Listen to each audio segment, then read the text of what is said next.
आज हम कक्षा द्वादश और षष्ठ पाठ सुक्ति सुधा अर्थात सुक्ति रूपी अमृत इसको पढ़ेंगे। बिना किसी विलंब के पढ़ते हैं। अस्ति यद्यपि सर्वत्र नीरं नीरजराजितं रमते न मरालस्य मानसं मानसं विना। अस्ति मैंने है, यद्यपि मैंने यद्यपि सर्वत्र हर जगह नीरम जल नीरज कमल राजितम सुशोभित रमते लगना न नहीं मरालस्य हंस का मानसम मन मानसम मानसरोवर के बिना मैंने बिना। एक मानसम का अर्थ मन, दूसरे का मानसरोवर यमक अलंकार है। यद्यपि सर्वत्र नीरज राजितम नीरम अस्ति, यद्यपि हर जगह कमलों से सुशोभित जल है तथापि फिर भी मरालस्य मानसम हंस का मन तो मानसम बिना न रमते मानसरोवर के बिना लगता ही नहीं। अर्थात बुद्धिमान व्यक्तियों का जो मन होता है, सज्जनों का जो मन होता है वो अच्छी संगति में ही लगता है। अगला देखते हैं। नीर क्षीर विवेके हंसालस्यम त्वमेव तनु से चेत विश्वस्मिन् अधुना अन्य कुलवर्तम पालयिष्यति कह। नीर क्षीर के विवेक में, ज्ञान में हंस आलस्यम त्वमेव तनु से चेत, यदि तुम ही आलस्य बरतोगे या फैला रहे हो या कर रहे हो, तनु से मैंने फैलाना है करना, तो विश्वम अस्मिन तो इस विश्व में अधुना इस समय अन्य कह कुल वर्तम पालिष्यति दूसरा कौन कुल परंपरा को निभाएगा। हे हंस त्वम एव नीर क्षीर विवेक आलस्यम तनु से, यदि तुम ही नीर और जो जल है ये दूध है उसके विवेक में विचार में आलस्य करोगे तो इस समय अन्य कौन है जो संसार में कुल परंपरा का निर्वहन करेगा। अर्थात जिसकी जो ड्यूटी होती है वही उसको नहीं करेगा तो फिर दूसरा कौन करेगा।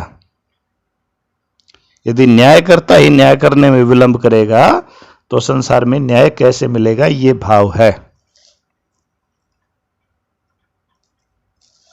अगला देखते हैं। तावत कोकिल विरसान यापय दिवसान वनांतरे निवसन यावत मिलत अलिमाल कोपी रसाल समुल्लसति। कोकिल कोयल यावत जब तक के अपि कोई भी मिलत अलिमाल रसाल अर्थात जब रसाले में होता आम, समुल्लसति में होता है खिलना और अलिमाला में होता है भंवरा। हे कोयल जब तक कोई भी मिलते हुए भंवरों के समूह वाला आम का वृक्ष खिलता है, रसालह समुल्लसति आम का वृक्ष खिलता है, तब तक वनांतरे निवसन वन के अंदर निवास करते हुए विरसान दिवसान यापय रस से रहित दिनों को व्यतीत करो। अर्थात जब तक कोई आम का पेड़ या आम की जो मंजरी हैं वो न खिल जाएं, अर्थात जब तक कोई भी मिलते हुए भंवरों के समूह वाला आम का वृक्ष खिलता है, अर्थात जिसके ऊपर भंवरे मंडराते हैं, ऐसा आम का वृक्ष जब तक खिलता है तब तक वन के अंदर निवास करते हुए रस रहित दिनों को व्यतीत करो। हे कोयल अर्थात सुख से युक्त दिनों को प्राप्त करने के लिए दुख भरे दिनों को भी व्यतीत करना ही पड़ता है, ये इसका भाव है। तो कोयल के माध्यम से बताया गया कि हे कोयल जब तक कोई भंवरों के समूह से युक्त आम का पेड़ नहीं खिल जाता, तब तक इसी जंगल में दुख के जो दिन हैं वो उसके अंदर जो रस रहित जो समय है उसको पार करो, बिताओ। अगला देखते हैं। नालंबते दैष्टिकताम न निषीदति पौरुषे शब्दार्थौ शतकवीरिव द्वयं विद्वान अपेक्षते। विद्वान जो व्यक्ति होता है, न दैष्टिकताम आलंबते, वे भाग्य का सहारा नहीं लेते, न पौरुषे निषेधति, और न ही पुरुषार्थ अर्थात जो अकेला जो मेहनत होता है उसके अंदर ही विश्वास करते। अर्थात जीवन में जो धैर्यशाली व्यक्ति होते हैं, विद्वान पुरुष होते हैं, न तो केवल भाग्य का सहारा लेते और न ही केवल पुरुषार्थ का आश्रय ग्रहण करते। शब्दार्थ और सतकवीर, जिस प्रकार एक सतकवि होता है, अच्छा कवि होता है, शब्द और अर्थ दोनों की अपेक्षा करता है, विद्वान अपेक्षते, अपेक्षते में अपेक्षा करना, जिस प्रकार सतकवि होता है, एक अच्छा कवि होता है, वो अच्छे काव्य के लिए शब्द और अर्थ दोनों की अपेक्षा करता है, उसी प्रकार विद्वान व्यक्ति भाग्य और पुरुषार्थ यानी मेहनत दोनों का सहारा लेता है। विद्वान व्यक्ति कभी भी न तो केवल दैष्टिकता का अर्थात भाग्य का सहारा लेते, न निषिद्धति पौरुष, और न ही केवल मेहनत का के ऊपर आश्रित रहते, अर्थात अच्छे कवि के समान दोनों की ही अपेक्षा करते हैं। अगला देखते हैं। न किंचिदपि कुर्वाण सौख्यै दुःखान्यपोहति तत्तस्य किमपि द्रव्यम यो हि यस्य प्रियोजना। न किंचित अपि कुर्वाणे, न कुछ भी करते हुए, सौख्य सुखों के द्वारा, दुखानी दुखों को, अपोहति हर लेता है, तत्तस्य किमपि द्रव्यम वह उसके लिए किसी द्रव्य के समान ही है, यो ही यस्य प्रियोजन, जो जिसका प्रिय जन होता है। अर्थात जो व्यक्ति जिसका प्रिय होता है, ही यह जन यस्य प्रिय भवति, जो जिसका प्रिय होता है, तत्तस्य किमपि द्रव्यम भवति, वह निश्चय ही उसके लिए कोई विशेष धन होता है।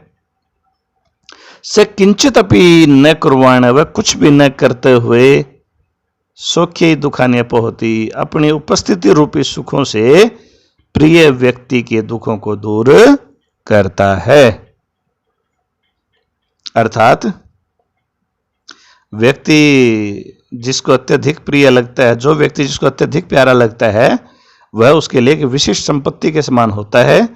वह प्यार और सहभागिता या सहमित्रता में वह चाहे कुछ भी न करे, फिर भी उसके प्यार में जिस सुख की अनुभूति होती है वह प्रिय व्यक्ति के सभी दुखों को भुला देती है।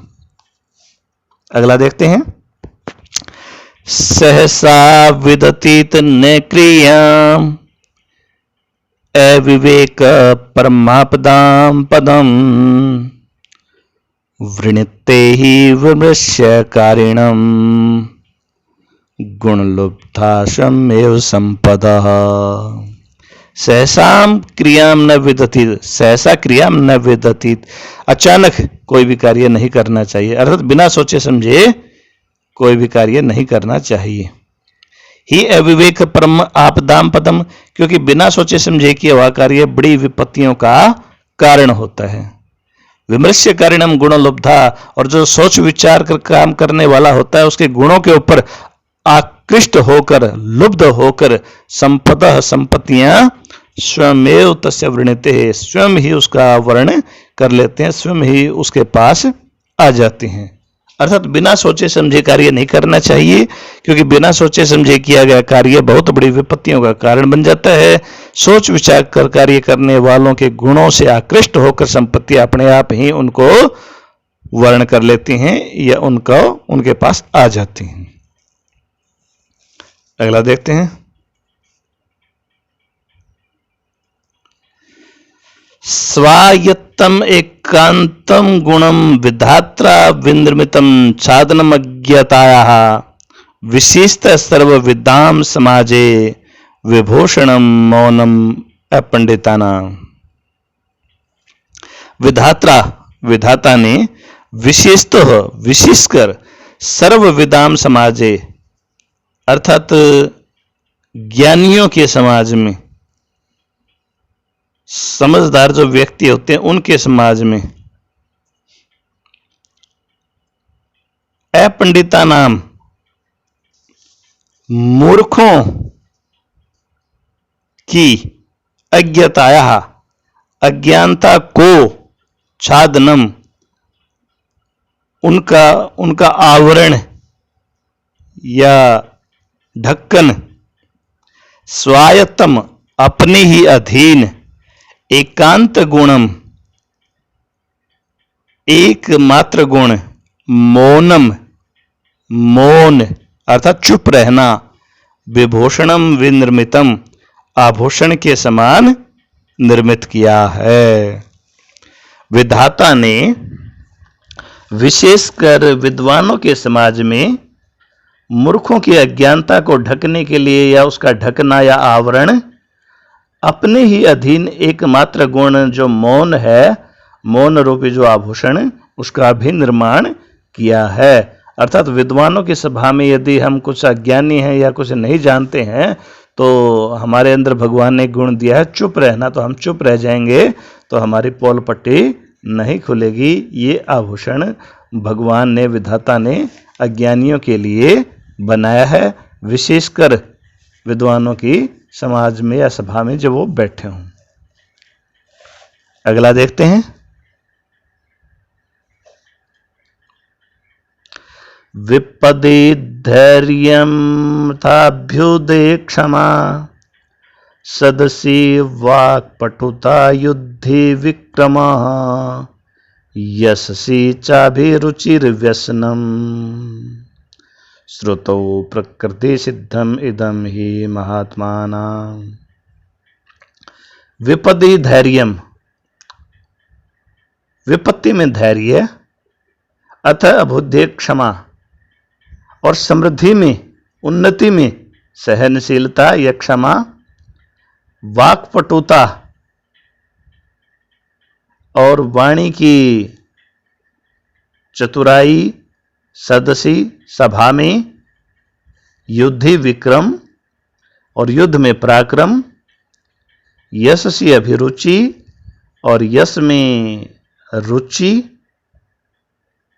और व्यसनम श्रुतौ वेदों में आसक्ति, महात्मा नाम ही इदम प्रकृति सिद्धम, महात्मा लोगों में ये स्वाभाविक ही होती हैं। सज्जन जो लोग होते हैं उनमें ये स्वाभाविक चीजें होती हैं।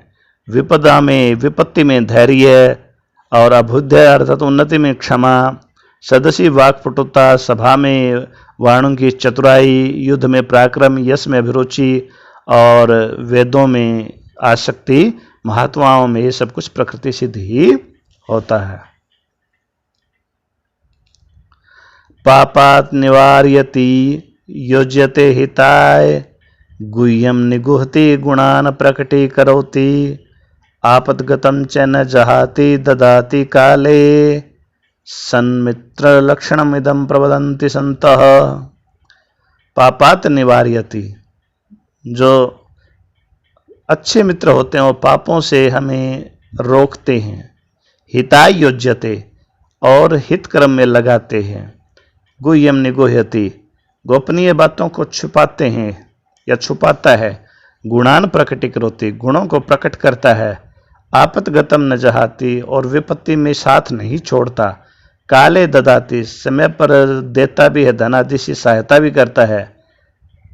संत इदम सन्मित्रम लक्षणम प्रवदन्ति, सज्जन लोग ये एक अच्छे मित्र के लक्षण बताते हैं। अच्छे मित्र के लक्षणों में क्या क्या आता है? पापात निवार्यति, पाप से रोकता है। हिता योज्यते, हितकारी कामों में लगाता है। गुह्यम निगुह्यति, छिपाने योग्य बातों को छिपाता है। गुणान प्रकटी करती, गुणों का ही बखान करता है। आपतगतम च न जाहते, और विपत्ति आने पर नहीं छोड़ता। काले ददाते, समय पे देता भी है। संत इदम सन्मित्र लक्षणम प्रवदन्ते ही, संत लोग जो होते हैं अच्छे मित्र के लक्षण बताते हैं। अगला देखते हैं। मनसी वचसी काय पुण्य पीयूष पूर्णा, त्रिभुवन उपकार श्रेणी भी प्रणयंत, पर गुण परमाणून प्रवतीकृत्य नित्यम, निज हृदय विक्षंत संति संत कियंत।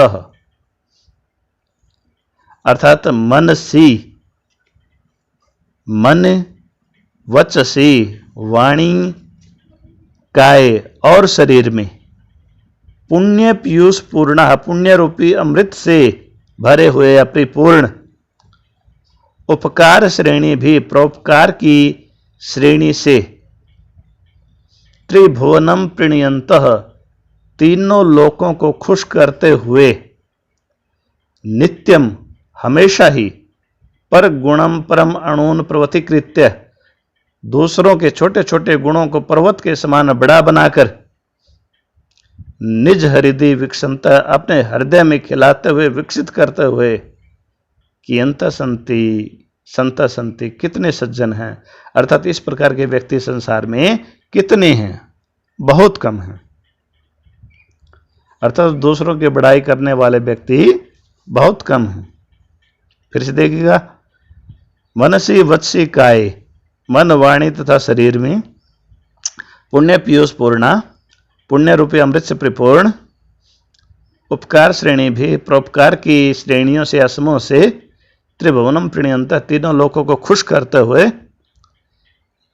नित्य हमेशा, पर गुण परम अणुन प्रवतीकृत्य, दूसरों के छोटे छोटे गुणों को भी पर्वत के समान बड़ा करके, निज हृदय विकसंत, अपने हृदय में विकसित करने वाले, कि अंत संत संति, कितने सज्जन हैं, कितने संत हैं, अर्थात बहुत कम हैं। अगला देखते हैं। केयूराणी न भूषयन्ति, पुरुषं हारा न चंद्रोज्ज्वला, न स्नानं न विलेपनं न कुसुमं नालंकृता मूर्धजा, वाण्येका समलंकरोति पुरुषं, या संस्कृता धार्यते, क्षीयन्ते खलु भूषणानि, सततम वाग्भूषणम भूषणम। पुरुषम न केयूराणी, पुरुष को न तो बाजूबंद यानी कंगन इत्यादि, न चंद्रोज्ज्वला हारा, न चंद्रमा के समान उज्ज्वल हार, न स्नानम न स्नान, न विलेपनम न चंदन आदि का लेप, न कुसुमम न फूल, न अलंकृता मूर्धजा, न अलंकृत हुए बाल, भूषयन्ति सुशोभित करते, सजाते, एक वाणी या संस्कृता धार्यते, एक वाणी जो भली प्रकार से या अच्छी वाणी जो है, सुसंगठित या सुसंस्कृत वाणी जो धारण की जाती है, संस्कार से युक्त शुद्ध वाणी जो धारण की जाती है, पुरुषम समालंकृते, पुरुष को अलंकृत करती है, सजाती है, खलु भूषणानि क्षयन्ते, सारे आभूषण निश्चय नष्ट हो जाते हैं समय पर, वाग्भूषणम सततम भूषणम अस्ति, लेकिन वाणी रूपी जो आभूषण है वो सततम निरंतर रहने वाला आभूषण है। पुरुष को न बाजूबंद, न चंद्रमा के समान उज्ज्वल हार, न स्नान, न विलेप, न कुसुम और न संवारे हुए बाल सुशोभित करते, शोभा बढ़ाते, एक वाणी ही उसको अलंकृत करती है जो शुद्ध रूप से धारण की जाती है, संस्कारी धारण की जाती है, जो पुरुष को अलंकृत करती है। खलु भूषणानि क्षयन्ते, निश्चय ही सारे आभूषण नष्ट हो जाते हैं, किंतु वाग्भूषणम सतत भूषणम अस्ति, वाणी रूपी जो आभूषण वो हमेशा रहने वाला आभूषण है। अंतिम देखते हैं। यावत् स्वस्थम इदम क्लेवर गृहम, यावत् च दूरे जरा, यावत् च इंद्रिय शक्ति अप्रतिहता, यावत् क्षयो नायुसः, आत्म श्रेयसी तावदेव विदुषा कार्य प्रयत्नो महान, प्रोदीप्ते भवने चकूपखननम प्रत्युद्यमः कीदृशः। भाई यावत स्वस्थ इदम कलेवर गृहम यावत दूरे जरा, जब तक ये स्वस्थ है, ये कलेवर रूपी घर अर्थात ये जो शरीर रूपी घर स्वस्थ है, तब तक बुढ़ापा दूर है। जरा मैंने बुढ़ापा, तब तक बुढ़ापा दूर है। यावत इंद्रिय शक्ति प्रतिहता, अर्थात जब तक इंद्रियों की शक्ति क्षीण नहीं हुई है, अप्रतिहत है अर्थात क्षीण नहीं हुई है, यावत क्षय न आयु से, तब तक आयु कम नहीं हो सकती। आत्म श्रेयसी तावत विदुषा कार्य प्रयत्नों महान, अपना भला चाहने वाले व्यक्तियों को वैसे ही कार्यों में प्रयत्न करना चाहिए। प्रोदीप्ते भवन चकूप खननम प्रत्युद्यम की दृश्य, जलते हुए भवन के दौरान कुआं खोदने के प्रति कैसी मेहनत, अर्थात तो क्या फायदा है जब आग लग गई हो उस समय कुआं खोदने में, अर्थात वो कब पानी निकलेगा, कब आग बुझेगी। तो हमें समय रहते हुए अपने शरीर का ध्यान रखना चाहिए, यही भाव है। यावत इदम क्लेवरम गृहम स्वस्थम, जब तक ये शरीर रूपी घर स्वस्थ है, यावत जरा दूर है, जब तक बुढ़ापा दूर है, यावत चा प्रतिहता इंद्रिय शक्ति, और जब तक इंद्रियों की शक्ति क्षीण नहीं हुई है, यावत आयु से न क्षय, तब तक आयु का, उम्र का क्षय नहीं होता, अर्थात कम नहीं होती। तावत विदुषात्म श्रेयसी महात्म प्रयत्न, अर्थात तब तक विद्वान को निरंतर अपने कल्याण के लिए कार्य करता रहना चाहिए। कहने का मतलब ये कि जब तक ये शरीर रूपी घर स्वस्थ है, जब तक वृद्धावस्था दूर है, जब तक इंद्रियों की यह ताकत क्षीण नहीं हुई है, जब तक आयु का विनाश नहीं हुआ है, तब तक विद्वान को अपने कल्याण के लिए महान प्रयत्न करना चाहिए। भवन के जलने पर कुआं खोदने के लिए की गई मेहनत सफल नहीं होती, अर्थात वो व्यर्थ ही होती है। धन्यवाद।